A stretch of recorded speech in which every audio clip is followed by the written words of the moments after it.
money. It's a resource we're told to maximise, to optimise, to squeeze every last drop out of. We measure our days in achievements, our weeks in completed tasks, and our lives by how much we can pack into them. We wear busyness like a badge of honour, believing that an empty calendar means an empty life. This relentless chase, this obsession with productivity, turns life into a frantic race against a clock that never stops. But what if we're running in the wrong direction? What if the real prize isn't to win the race, but to step off the track entirely? Let me tell you a story. It's about a very old, very wise clock that lived in a quiet, sun-dusted workshop for 100 years. It had done its job with pride. Tick-tock, tick-tock. Each swing of its pendulum was a testament to its purpose, its reliability. It marked the passage of every moment, dictating the rhythm of the workshop, from the first light of dawn to the deep silence of midnight. The clock believed its ticking was the heartbeat of the world.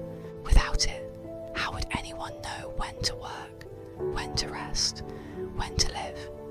But one Tuesday morning, something unusual happened. The clock just stopped. The pendulum hung perfectly still. The hands froze at 9:15. It wasn't broken. The gears were fine, the springs were wound. It had simply chosen to be silent. At first, the silence was deafening, a terrifying void. The clock felt a surge of panic, then a wave of guilt. It was failing its duty. It was useless. Its entire identity was wrapped up in its movement, and now it was nothing. The dust motes dancing in the sunbeams seemed to mock its stillness. Days turned into what the clock assumed were weeks. Without its own ticking, it started to notice other sounds, other rhythms it had never heard before. It heard the gentle hum of the wind whistling through a crack in the window pane. It heard the distant, melodic laughter of children playing in the street.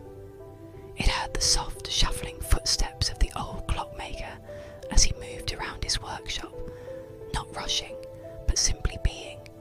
The world hadn't stopped. In fact, it was more alive than ever. This was a profound realization for the clock. Life was unfolding beautifully, completely, without its permission or its measurement. The flowers in the window box still turned their faces to the sun. People still fell in love, shared meals, and dreamed under the moon.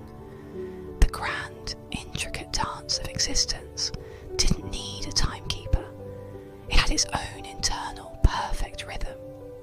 The clock saw that its purpose wasn't to control time, but to witness it.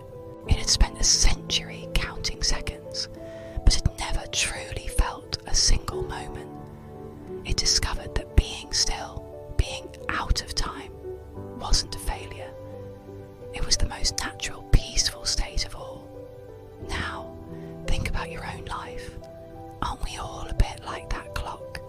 We're driven by these invisible gears of social expectation, of ambition, of self-judgment. An internal tick-tock reminds us we should be doing more, achieving more, being more.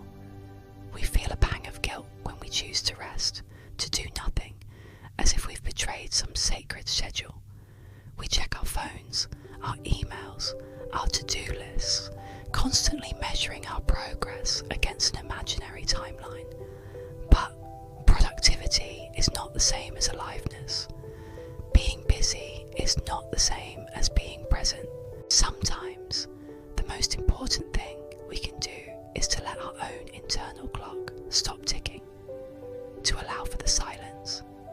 It's in that stillness that we can finally hear the music of our own lives. We can hear our own breath. We can feel the warmth of the sun on our skin. We can notice the small joys we rush past every single day. True presence isn't found in a perfectly managed calendar. It's found in the moments we allow ourselves to simply be, without agenda or expectation. What happened to the clock, you ask?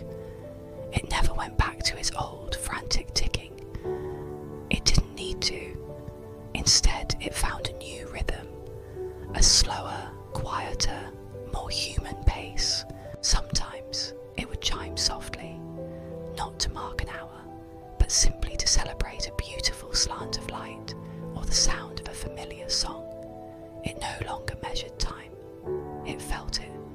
It became a companion to the moments, not their warden. This story is a gentle reminder for you, for all of us. You are not late. You are not behind. You're exactly where you need to be. Life isn't a race to a finish line. It's a journey to be savoured.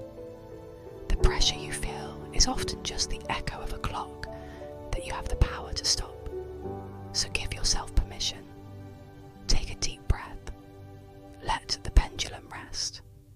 When you stop counting time, you can finally begin to live it. Thank you for listening. If this story resonated with you, consider subscribing for more moments of reflection